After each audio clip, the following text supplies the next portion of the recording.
السلام عليكم.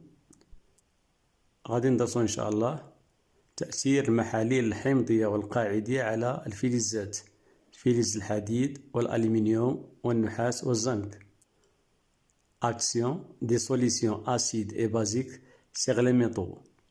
Les métaux sont le fer, Fe, l'aluminium, Al, le cuivre, Ci et le zinc, Zn. Alors regardons, on a le matériel suivant.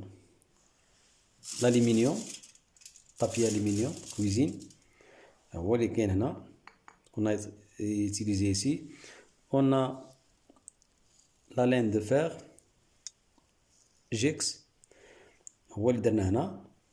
عندنا النحاس، le cuivre, fil de fer, fil électrique، هو اللي درنا هنا في هذا الفلاكون.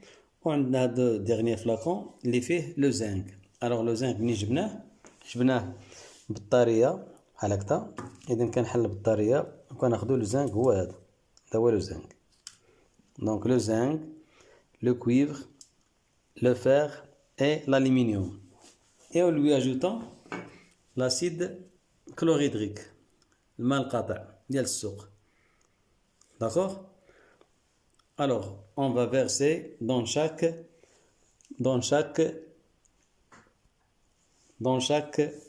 tube. Commençons par l'aluminium, comme ça.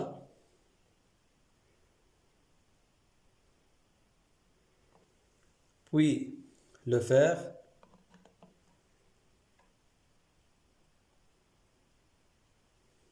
Et le cuivre. ثم le zinc.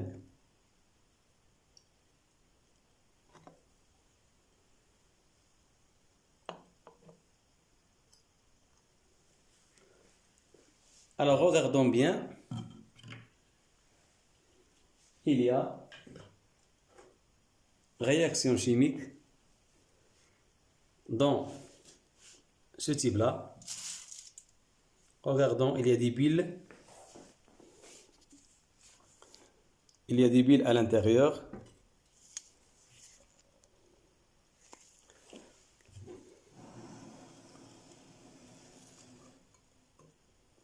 Regardez bien.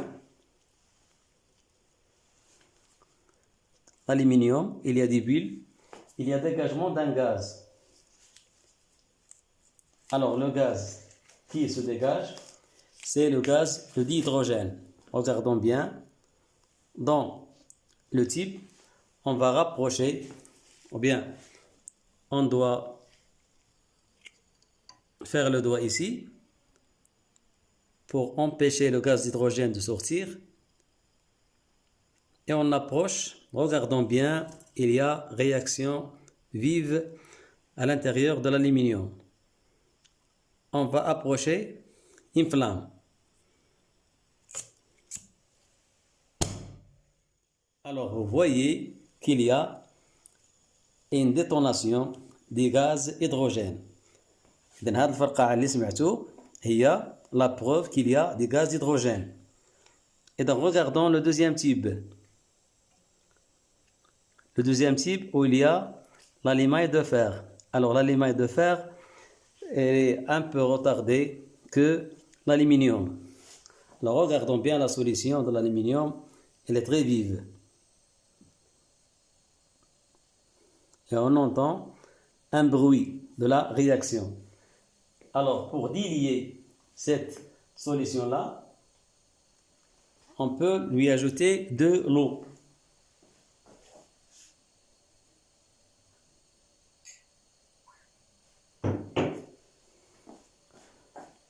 Regardons.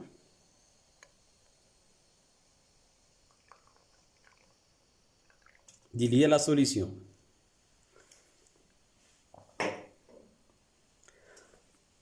Alors, pour celle du fer, la réaction, elle est un peu retardée que l'aluminium. Lui aussi, elle réagit. Alors, le fer, le cuivre ne réagit pas. Regardons le cuivre, il n'y a pas réaction. Mais à l'intérieur du flacon où il y a le zinc, il y a réaction. Regardons les petites billes qui montent dans le tube. Regardons ici. Ce sont les billes des gaz hydrogène qui montent. Et on entend le son du dégagement des gaz hydrogène. Alors la réaction ici, elle devient vive de temps en temps. Si on a l'aliment de fer, l'expérience sera plus facile à observer.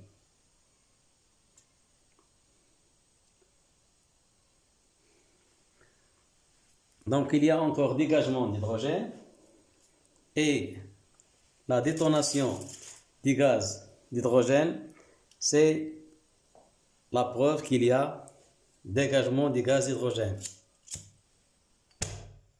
Comme ça.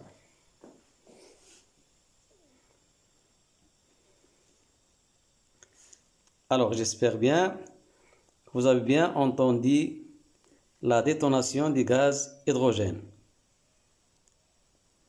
Alors, c'est l'expérience qui est intéressante et on va expliquer en détail ce que se passe à l'intérieur de chaque solution. Alors, là, l'expérience avec le zinc, il y a des bulles à l'intérieur, comme ça. Regardons les bulles. Regardons bien les bulles. Donc, vous voyez qu'il y a bien des bulles. Donc, la solution de l'acide chlorhydrique réagit avec l'aluminium. La réaction est très rapide. Et elle réagit avec le zinc. Et elle réagit avec le fer. Mais le fer, il demande du temps parce que on n'a pas utilisé le fer en poudre. Regardons bien à l'intérieur, il y a des bulles, mais elles sont petites. Donc j'espère que vous avez bien observé. Et il y a la couleur de la solution qui change. Elle devient verte. Alors, on va laisser l'expérience ici et on va expliquer ce que se passe à l'intérieur de chaque type. Alors, le type du zinc, il y a moins d'hydrogène, on ne peut pas entendre le bruit ici, car il y a peu d'hydrogène. Donc, on s'arrête ici pour l'expérience.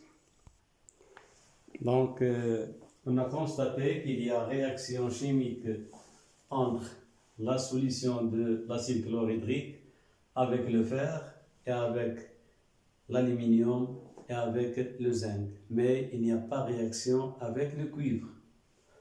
Alors, le fer ici, lorsqu'on lui ajoute la solution de l'acide chlorhydrique, H+, Cl-, ils vont réagir. On a regardé des bulles qui augmentent en haut et formation de l'hydrogène. On avait l'expérience exactement avec l'aluminium, mais c'est le même cas avec le fer. Donc, alors cet hydrogène-là, il est invisible, il est inodore. Mais pour détecter son présence, on a approché une flamme et on a entendu un bruit de soufflement. Boum! C'est une petite explosion des gaz hydrogène. Ça, c'est le test de la mise en évidence de la présence du gaz d'hydrogène H2. Alors, on va expliquer comment cette réaction-là produit de l'hydrogène et une solution à l'intérieur de ce type-là. Alors, on a ajouté du fer On a le fer, Fe. Alors, Fe plus la solution de chlorure d'hydrogène, H plus Cl-. Ce sont les réactifs.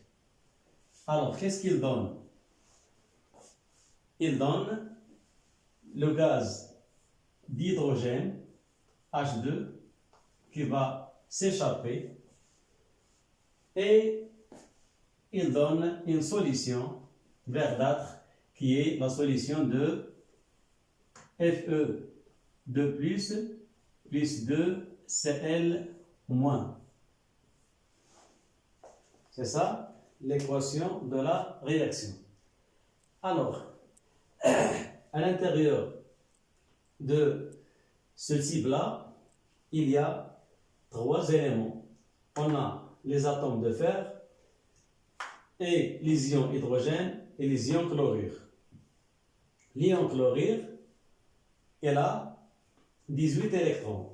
L'atome de chlore, il a 17 électrons et elle a gagné l'électron perdu par l'hydrogène. Donc H+, ça veut dire que l'atome d'hydrogène a perdu son électron. Cl-, ça veut dire que l'atome du chlore a gagné cet électron-là. Alors, lorsque le fer se trouve à l'intérieur de la solution, c'est lui qui préfère donner les électrons perdus au chlore et les céder à l'hydrogène. Ça veut dire que l'atome de fer, elle fait cette réaction-là. Le fer perd 2 électrons, Fe2+, plus 2 électrons. Alors l'hydrogène, il lui faut un seul électron. Mais pour prendre ces 2 électrons-là, on a 2 ions d'hydrogène. 2H+, plus les 2 électrons perdus par le fer. Qu'est-ce qu'ils vont donner? Ils vont donner 2 atomes d'hydrogène attachés. H2, comme ça. Alors, cet H2-là, c'est un gaz qui est léger, donc il sort de l'expérience. Donc, dans cette expérience-là, on a la transformation de l'atome de fer en ion ferreux, Fe2+. Et l'ion ferreux est dû à la perte de 2 électrons de l'atome de fer, ces 2 électrons-là. Ces 2 électrons-là sont gagnés par 2 ions H+, pour donner 2 atomes d'hydrogène attachés qui donnent une molécule d'hydrogène. Et elle sort de l'expérience et de la réaction. Donc, regardons les réactifs. On a Fe. Elle a réagi plus 2H+, Fe plus 2H+, plus 2 en moins, c'est la partie des réactifs. Il donne, dans la partie des produits, Fe2+,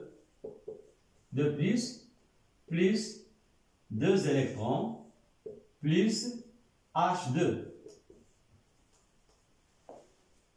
Donc, à droite et à gauche de cette équation-là, on va simplifier par 2 en moins, comme ça. Et il reste l'équation réduite, Fe plus 2H+,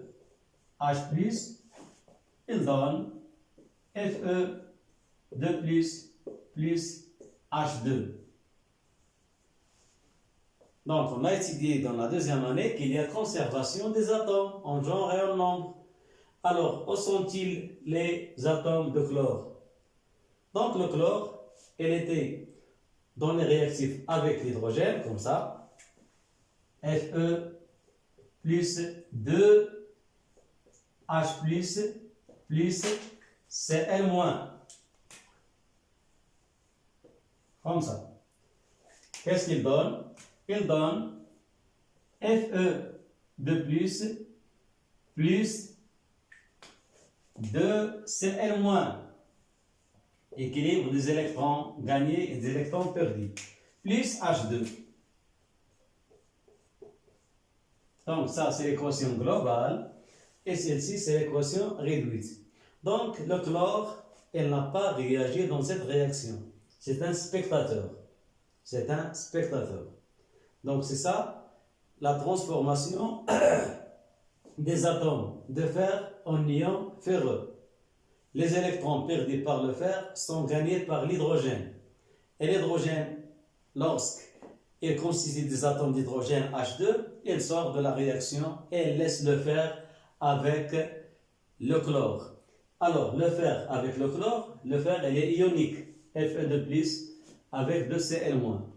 Donc, on a vu que Fe2+, a une couleur verte. Donc, c'est pour cette raison-là que la solution de chlorure de fer 2 est une solution verte.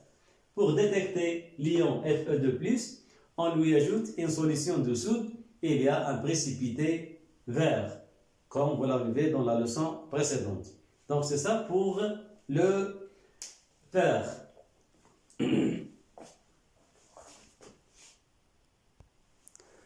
Alors, c'est la même chose pour le zinc. Alors, le zinc, au lieu du fer, avec la solution chlorure d'hydrogène, on a dégagement du gaz hydrogène, H2, et il y a détonation. Alors, écrivons les équations.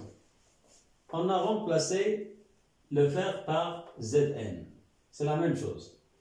Zn plus H plus Cl-, ça veut dire on a introduit, on a ajouté l'acide chlorhydrique sur le zinc. Il nous a donné les molécules de gaz d'hydrogène qui sortent. Et lorsqu'on rapproche une allumette ou bien de la flamme, il y a explosion. Et il reste dans la solution les ions de Z, Zn2+, et les ions de chlore, Cl-, les ions chlorure. Donc il y a, c'est l'équation globale. Alors, Zn, les atomes de zinc se transforment en ions zinc, Zn2+, en perdant 2 électrons. Alors, les 2 électrons sont captés par 2 ions hydrogène. 2H+, plus 2 électrons, elle donne H2. Donc, cette réaction ne change pas. Alors, Zn plus 2H+, plus 2 en moins, donne Zn2+, plus 2 en moins, plus H2. Et en simplifiant avec les 2 électrons de gauche et à droite, on trouve que Zn plus 2H+, elle donne Zn2+, plus H2. Gaz qui se dégage. Donc, l'équation réduite et l'équation globale, Zn plus 2H plus Cl-, il donne Zn2 plus 2Cl-, plus H2. Alors, voyons ici, dans les produits, on a le gaz hydrogène qui sort, et dans la solution, on a les ions chlorure, incolores, et les ions de zinc, incolores eux aussi. Donc, la solution de chlorure de zinc, elle est incolore. Par contre, la solution de chlorure de fer 2, elle a une couleur verte.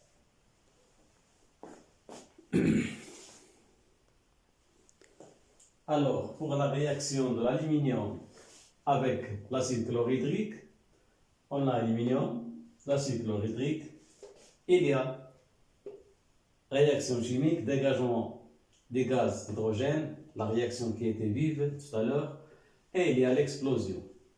Donc, pour écrire l'équation de la réaction, alors elle est différente que celle du fer et du zinc.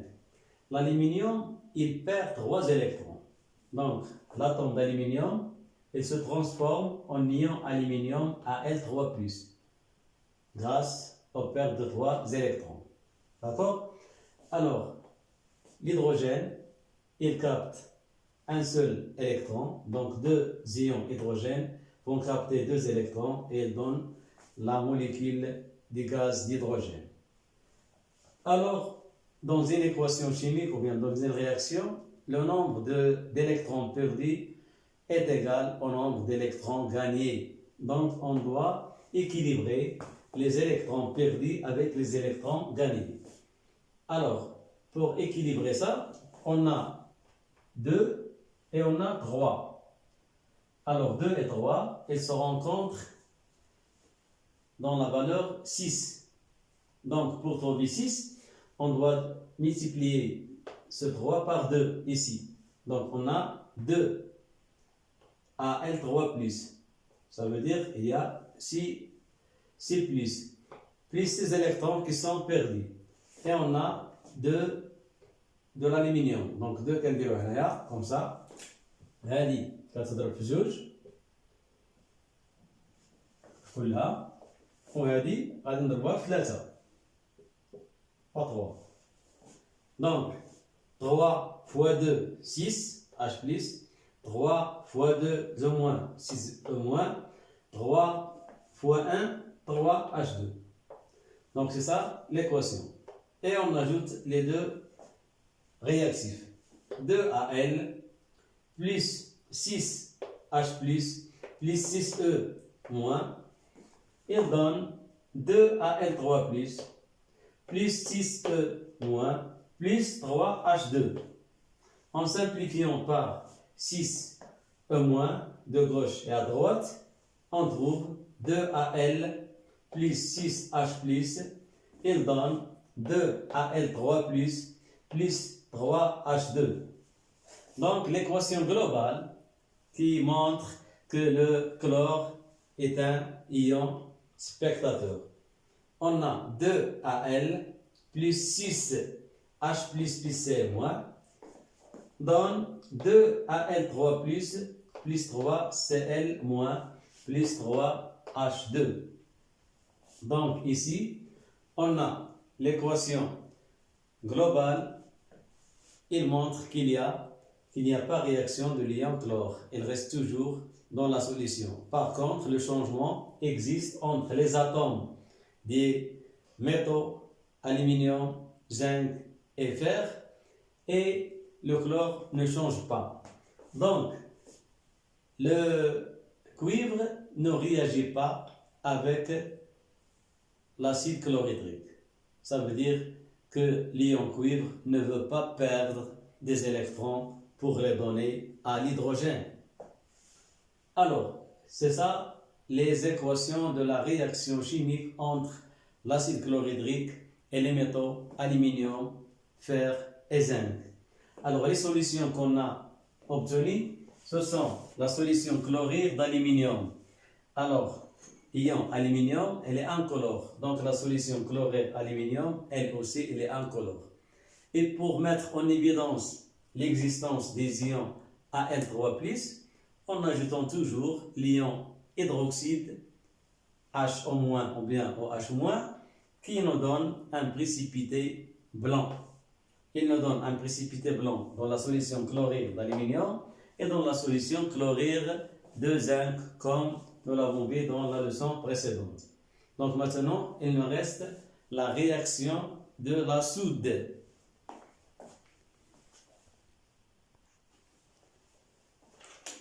Alors, pour la réaction de la soude, ou bien hydroxyde de sodium, Na+, OH-, avec les métaux Fe, Al, Ci, Zn. Alors, on constate que la solution de soude réagit avec l'aluminium et réagit avec le zinc, mais elle ne réagit pas avec le cuivre et avec le fer.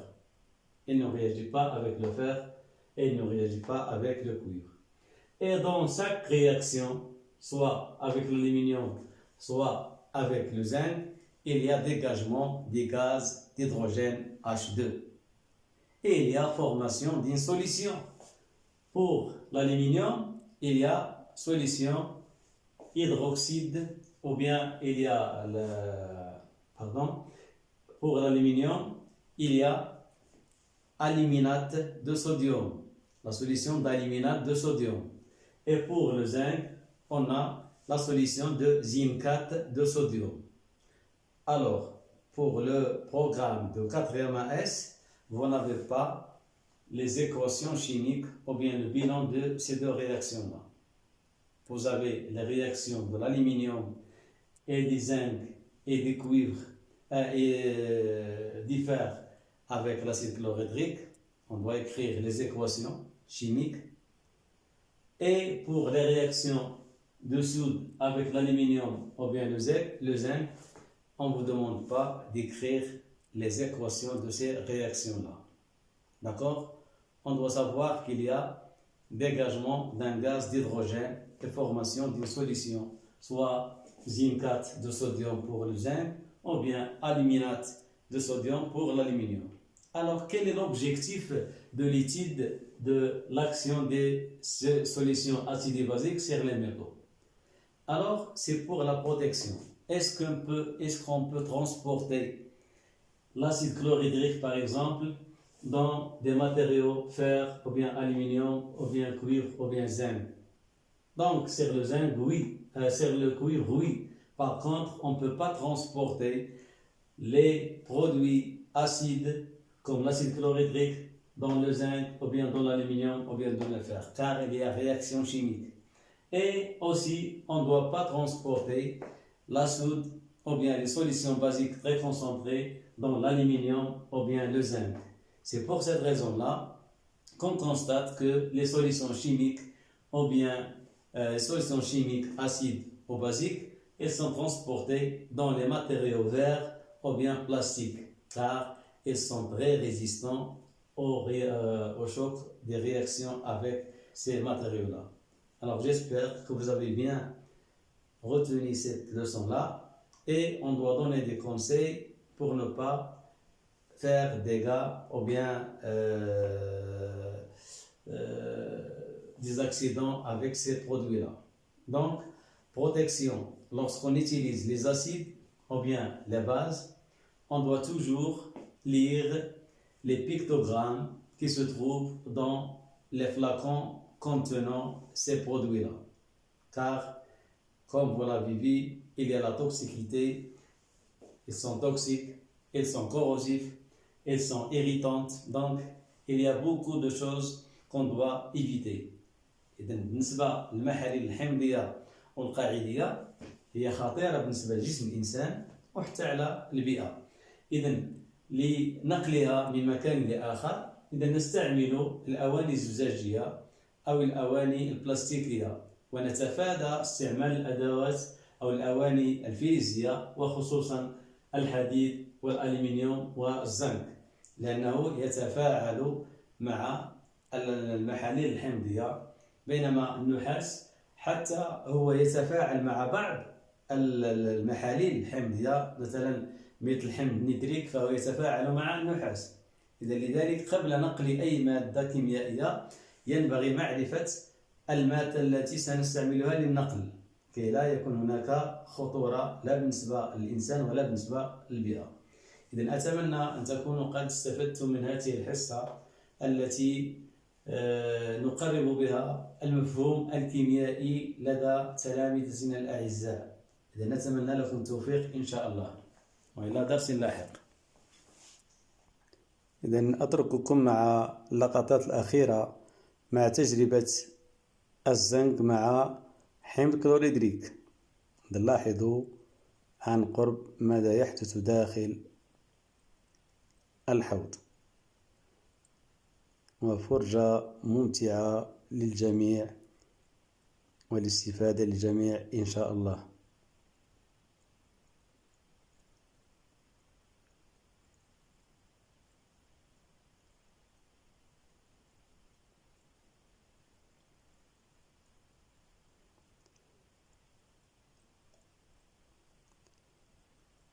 لأن الرياكسيون كتبقى واحد المدة طويلة. داك ديال لو فيغ هو اللي خاص يكون داك لو فيغ بودغ باش كتكون ليكسبيريونس باينة مزيان. ريغاردون هادي هي ديال لو زنك. نشوفو مانتونو نشوفو ديال لو فيغ اشنو فيها لداخل.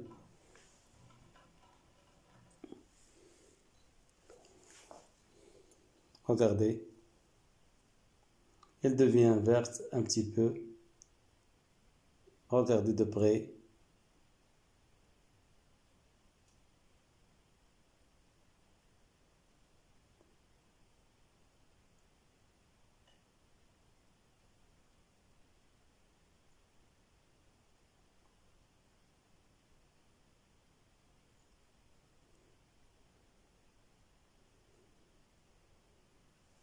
then à bientôt إن شاء الله.